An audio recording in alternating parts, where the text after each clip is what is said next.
Hey everybody, Mega Ruler 31 here with McKinley 412, breaking down this beautiful Thursday slate for MLB.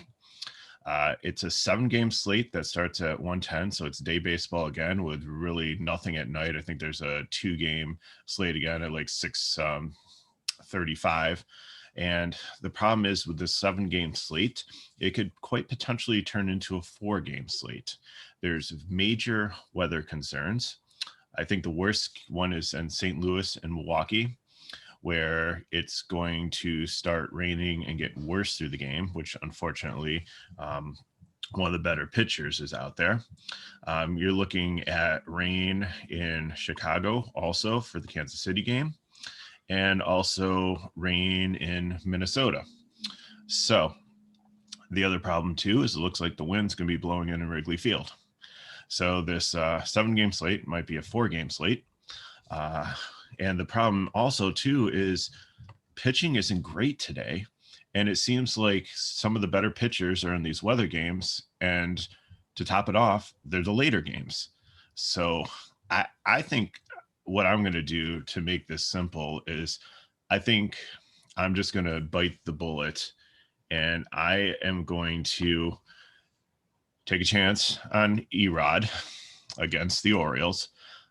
He's coming back. I don't think he pitched at all last year, but it says that he's been stretched out, that he's able to go 6 or 7 innings. The Orioles have actually they're up to like a 31% strikeout rate. They have gotten to teams. They did get to Boston in Boston when they played them, but now this is at Camden Yards. The weather looks decent. So I think I'm going to take him as my SP1, and I might take one of the guys at Wrigley if the wind's blowing in, because I don't know in cash if I can really risk waiting for the pitchers in these weather games. And the other option is Coors, which is a hard no for either pitcher there. And both of them are average to begin with.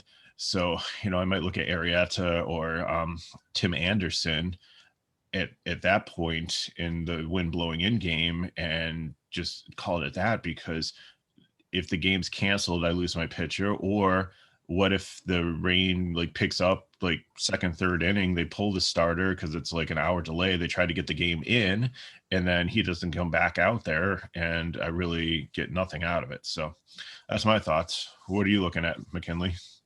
I mean, you summed it up pretty much perfectly there. The 4 pitchers that I want, they're all in the rain games, and it's frustrating. Barrios, Burns. I even thought Wainwright would be a fantastic GPP play. A nice veteran. He faced that Cincy team and got lit up, so maybe everybody's off him right now. But he had a fantastic spring. So, but rain game, so probably not going to happen. Or we're going to scratch him. Yeah. So I'm also looking at Jake Arrieta with the winds blowing in there at Wrigley against a weaker Pirate side. So he's definitely probably becoming one of the top pitchers there.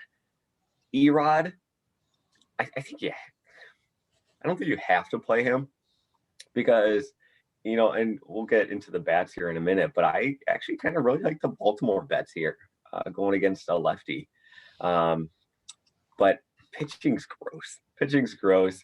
You can make a case for John Gray. He had a fantastic opener against we knew we would get here eventually, and today is the day. John Gray mowed down the LA offense, so he's going against a much weaker Arizona offense. So maybe he's able to do some damage there. But I mean, if are we really talking about John Gray as a cash SP2 in Coors Field on a 7-game slate? Yeah, we are. So we are there. It's that rough. So I think let's just kind of turn into the bats, just because pitchers are so gross. You really can't go right or wrong anywhere. I'm looking once again. Colorado bats are way too cheap. You don't really need the savings because of all the pitching that's kind of gone down in the rain games, or should go down in the rain games. But it's a Colorado team. They're a top 10 offense. They scored 5 or more runs in every game but one, and that's going out against the Dodgers batting. for the Dodgers pitching. And now they're going against arguably what I think is the worst pitcher on the slate in Coors Field. So why they're so cheap, I don't know. So I'm going to be going it's for crazy. Like you got two guys 5K, but then Hampton 3-2. He doesn't have the split advantage. McMahon has been on fire. He had 3 home runs 2 games ago, and then he hit well last night. He's got second and third base eligibility, which is awesome. And even though he's hitting 6, maybe he moves up in the order today, being a lefty. Maybe he gets a second spot, and Hampton falls back down. But even like Nunez, the catcher, 3-1. Sam Hilliard, if he's in the projected lineup at 2-5, that's crazy. And looking at the other side too, like Smith had the day off yesterday, but he could come in facing the righty and bat second. Rojas has been decent. Peralta, you've got some nice choice. Even if Van Meter cracks the lineup, like he was good to Cincinnati last year, I believe he had some pop. And not like a ton of home runs. He's more like a Brett Gardner, I'd say. Maybe he's got some like speed, power every so often, hits for contact. So the game. Yeah, but go ahead. Other than that, Boston is going to be popular going against Matt Harvey. I know you're going to be all over Boston. Yes. Oh yeah. And the thing about that is like he's bad against right and left-handed. So and JD hits both right and left-handed. So definitely. But surprisingly, the other place I was looking at is the Mets and the Marlins games. Walker is really bad against left-handed batting. Now, granted, like the Marlins probably will throw out like 7 righties, but just because. But I like Dickerson, and like you said, Jazz Shoreham has started off the season really well. I think Starling Marte, he hits well from both sides. So, I think there's some nice pieces I'd like to pick up there. And I know Niedert had a decent spring, but he's got probably the highest Sierra on the slate, and to both sides, but definitely to the lefties. So like Nemo, Lindor, Conforto, Alonso, again, he's one that hits well either side of the plate. Started out the season really well. D Smith looks, definitely I could take some pieces there and take a stack there to mix in with like the Coors players on the slate if I'm not playing Red Sox. So, I think there's some option there, but I think we really have to fade Chicago unless something changed with the weather there. So it's pretty sad that, this whole 7-game slate has been broken down into, honestly, like for cash, play the earliest part of it where we know what the weather is and everything. And if you like the situations in the later one, play the 435, and that gives you all the weather games. You'll know what's going on there, and you'll maybe have a clearer picture. And people might just fade the slate because of the weather, but you might be able to make some money. There might be some overlay because people are like, oh, this slate might not even happen with the weather, and then it does.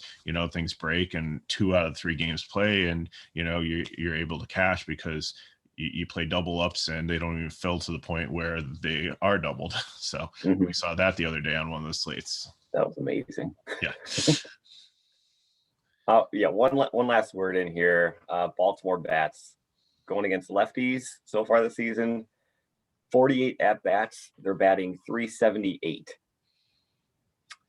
So they finally figured out that Trey Mancini is a Major League Baseball player, and he's now at 4.5. For his pricing, where it was criminally low last week.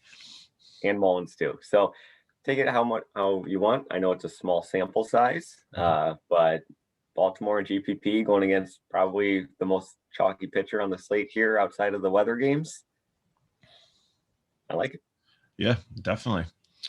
Well, tomorrow I think we move back to evening baseball. I mean, there's not even like an early. It just starts at 1:10 today. You have the 7 games, and then there's the showdown games are like a couple of the evening games, and there's the afternoon slate, which I said like if you want to play the weather, and then the night slate. I think you have 2 games. We have Toronto and the Angels, and Oakland at Houston, which I mean it makes a nice little 2-game slate there. So. But again, it's going to be a fun day today. So good luck if you're playing, and if you As we always say, if you want more information, join us on fsidfs.com, or you can sign up for like our package. And, you know, as we get more information, we'll try to help you navigate through. Like, something's changed yesterday, and, you know, we had one of the guys I really liked, Rooker, all of a sudden went on the IL I didn't even see that he was injured. And, you know, I thought like Kyle Garlick was his replacement, batting second. And even if that game does play today, he's 2-4, which is, I think, a great price for him. You know, we were able to throw some things out, and check back on this video too. If you watch it early on, like before the slate, if we see something that's going to change, like there's a game canceled, or like a major player that we talked about is scratched and some other great value is in, I'll throw it in the comments. So, you know, just, it pays to watch the video, but check back in like maybe half an hour before lock and see if there's any updates, or, you know, reach out to us on Twitter. I'm MegaRuler31, and McKinley, your handle is McKinley_412. So we're here to help you, and we appreciate you watching this video. Give us a like, share with some friends, subscribe to our channel, and hope to see you tomorrow for another slate.